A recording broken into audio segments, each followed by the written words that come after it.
Hello किसान भाई, नमस्कार। स्वागत है आपका हमारे यूट्यूब चैनल ए टू कृषि भारत पे। किसान भाइयों, आज के इस वीडियो में मैं आपको बताऊंगा कि ड्रैगन फ्रूट की खेती करने के लिए अपने को किन किन बातों का ध्यान में रखना है। शुरुआत से हम बात करेंगे, गड्ढे कैसे खोदना है, कितनी गहराई का लेना है, पोल कैसे लगाना है, इन सब चीज़ों के बारे में मैं आपको बता देता हूँ।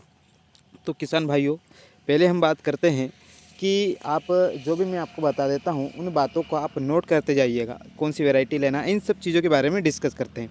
तो पहले हमने खेती करने के लिए ड्रैगन फ्रूट की ये हमने डेमो के रूप में पहले हमने ये गड्ढे स्टार्ट खुदवाना कर दिए हैं। तो मैं आपको बता देता हूँ पहले, जैसे ये हमारी एक रो है, ये लाइन है। इस लाइन को हमने ये जो गड्ढे किए हैं किसान भाइयों, अब आपको मैं बता देता हूँ। एक ये लाइन है, दूसरी हमने ये लाइन ली है। तो आप देखोगे इस लाइन से लाइन के बीच में की दूरी कितनी है। लाइन टू लाइन हमने 10 फीट रखा है।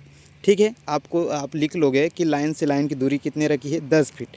लेकिन अगर आप देखोगे जो पौधा है, एक गड्ढा आप ये जो देख रहे हो, एक पौधा गड्ढा ये है, दूसरा गड्ढा आपको ये देखने को मिल रहा है। तो पौधे से पौधे की दूरी कितनी रखी हमने, तो पौधे से पौधे की दूरी रखी है किसान भाइयों हमने इस पौधे से दूसरे ये जो आपको दिख रहा है, इस पौधे तक की दूरी रखी है हमने 7 फीट। ठीक है, पौधे से पौधे की दूरी हमने कितनी, 7 फीट।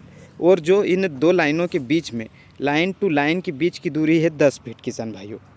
क्योंकि अगर पर्याप्त जगह रहेगी तो आप जो ये बीच की ज़मीन देख रहे हो, इस बीच की ज़मीन में आप पर्याप्त दूसरी कोई सी फसल ले सकते हो। क्योंकि ड्रैगन फ्रूट एक लंबे समय तक चलने वाली फसल है। आप इससे 20 से 25 साल तक फसल ले सकते हो। तो आप जो बीच की जगह होगी, इसमें आप इंटरक्रॉपिंग के रूप में कुछ भी एग्रोनॉमिक क्रॉप ले सकते हो। ठीक है किसान भाइयों, अब आगे बात करते हैं। हमने इन चीज़ों के बारे में बात कर ली। अब दूसरी बात ये होती है कि आप जैसे ये पौधा आप जो गड्ढा देख रहे होंगे, आपको जैसे मैं ये बता देता हूँ। जैसे ये एक गड्ढा है, ये जो गड्ढा है, इस गड्ढे को हमने 2 फीट की खुदाई करना है। जैसे आप ये आपको कम भी दिख रहा होगा, लेकिन जैसे हमने क्या किया है कि एक गड्ढे का एवरेज गहराई रखी है हमने 2 फीट। 2 फीट क्यों रखी है, क्योंकि जो हमारे पास एक जो खंबा रखा है हमने, जो इसमें लगाने के लिए लेके आए हैं, खंबे की हाइट है हमारे पास 7 फीट।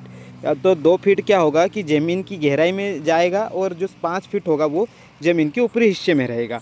ताकि जो पौधे उसके ऊपर जब जाएगा, उसके ऊपर जो एक चक्रा डाला जाएगा, तो उसके ऊपर जब पौधे लगेंगे तो उसके ऊपर जब वजन भी होगा तो पौधा गिरे ना। अगर उसका जो मजबूती अगर मिल जाएगी तो पौधा जो पोल का है वो गिरने की संभावना नहीं रहेगी। अब जैसे आपको ये एक गड्ढा दिख रहा है किसान भाइयों, तो ये जो गड्ढा है, इस गड्ढे में हमारा एक पोल लगेगा, उसके ऊपर एक गोल रिंग डाला जाएगा। तो आप जैसे आपको मैं बता देता हूँ कि आपके मन में एक सवाल आना चाहिए कि जैसे कि ये पोल होगा तो इसके ऊपर कितने पौधे लगेंगे। तो हमारे हिसाब से हमने जो लेआउट तैयार किया है, तो आप जैसे ये हमारा हमने स्पेसिंग पर्याप्त रखी है। जैसे आप देखोगे पौधे से पौधे की दूरी, जैसे दूसरा गड्ढा ये है और एक गड्ढा ये है, तो पौधे से पौधे की दूरी हमने रखी है 7 फीट। आप क्या कर सकते हो, जो ये पोल होगा, इस पोल के पास आप एक पोल पे 4 पौधे, मतलब 2, जैसे 2 इस साइड, 2 जैसे क्या लगाओगे, जैसे बीच में पोल होगा तो आप चारों साइड एक एक पौधा इस साइड लगा सकते हो, एक पौधा इस साइड, एक इस साइड लग जाएगा, एक इस साइड लगेगा और एक इस साइड, मतलब 4 पौधे लगा सकते हो। और अगर आप चाहो कम पौधे लगाना तो 2 पौधे भी पर्याप्त रहेंगे। ठीक है किसान भाइयों, तो आपको समझ में आ गया होगा कि कैसे पौधे, कितने पौधे लगाना है। ठीक है, और आप दूसरी बात को आप ये ध्यान में रखना है कि जब आप पौधे लगा दो, ट्रांसप्लांटिंग कर दो, तो आपको पहले साल में ही आपको फ्रूटिंग नहीं लेना है किसान भाइयों। क्योंकि अगर आप पहले साल में फ्रूटिंग लेने लग गए तो पौधे की जो ग्रोथ है वो कम होगी। तो आप पहले और दूसरे साल में अगर आपको एक बड़े लेवल तक खेती करना है तो आप पहले और दूसरे साल में इसकी जो फ्रूटिंग है वो मत लो। फ्रूटिंग नहीं लेना है अपने को इसकी, ताकि आप इसकी ग्रोथ अच्छी हो सके। ठीक है, तो और जैसे अगर आपने फ्रूटिंग ली तो इसकी जो पौधे की हाइट है, कैपेसिटी है, ग्रोथ करने की क्षमता है, वो कम होगी। तो आपको फ्रूटिंग नहीं लेना है। दूसरी बात यहाँ तक क्लियर है। अब आगे की हम बात करते हैं। इसमें ये जो ड्रैगन फ्रूट की जो फसल है, ये क्योंकि थोड़ी मौसम के अनुकूल है, तो अपने को सबसे ज़्यादा समस्या क्या आती है, इसमें मौसम की समस्या आती है। तो मौसम का ध्यान में रखना है अपने को। इसके लिए 2 ही बात ध्यान रखनी है अगर इस फसल में खेती करना है अपने को अच्छे से। तो पहली बात ये होती है किसान भाइयों कि इसमें मौसम के अनुकूल होने के कारण मौसम का बहुत ध्यान में रखना पड़ता है। और दूसरी बात, इसमें फंगस की समस्या आती है। फंगस की समस्या आती है इसलिए अपने को फंगस की बीमारी से रोकने के लिए इसको अपने को ध्यान में रखना है। 2 चीज़ें इसमें ध्यान रखने वाली बातें हैं। और अगली बात ये है किसान भाइयों कि इसमें अपने को वैरायटी का सिलेक्शन कौन सी करना है। देखो, वैरायटी तो सबसे बेस्ट, अगर मेरे हिसाब से हमने जो वैरायटी सिलेक्शन किया है हमारे यहाँ पे लाने के लिए, जो खाने में भी स्वादिष्ट होती है, तो हमने रॉयल रेड लिया है। इसके अलावा इजरायली येलो आती है, विलायती रेड आती है, ये वैरायटियाँ भी आती है, लेकिन हमने हमारे यहाँ के सिलेक्शन के लिए हमने रॉयल रेड का किया है। ठीक है, ये वैरायटी हो गई।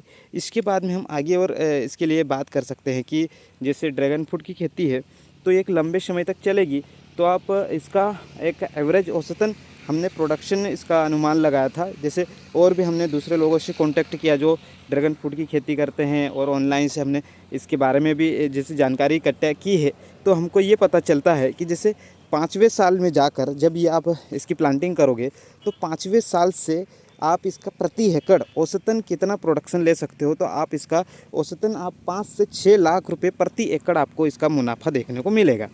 ठीक है, इसके बाद में जो ड्रैगन फ्रूट, क्योंकि इसके बाद में फिर हर साल फसल आएगी इसकी, 20 से 25 साल तक चलेगी। आपको तब तक इसकी जो इंटरक्रॉपिंग है यहाँ से आपको फसल करनी है, बड़े तरीके से आप प्रोडक्शन कर सकते हो। इसके अलावा क्योंकि पर्याप्त हमने यहाँ पे जगह छोड़ी है, ठीक है।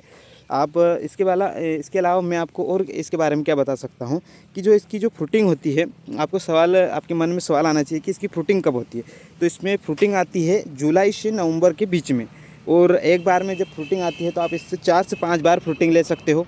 4 से 5 बार इसकी तुड़ाई करोगे आप, ठीक है, क्योंकि इसका पौधा जो फ्रूट होता है, जो इसका फल होता है, वो 30 से 35 दिन में पर्याप्त पककर तैयार हो जाता है। उसके बाद में आप तुड़ाई कर सकते हो, उसके बाद में मार्केट में बेच सकते हो। मार्केट में इसका बहुत ज़्यादा डिमांड होती है, पर्याप्त बहुत अच्छा भाव देखने को मिलता है।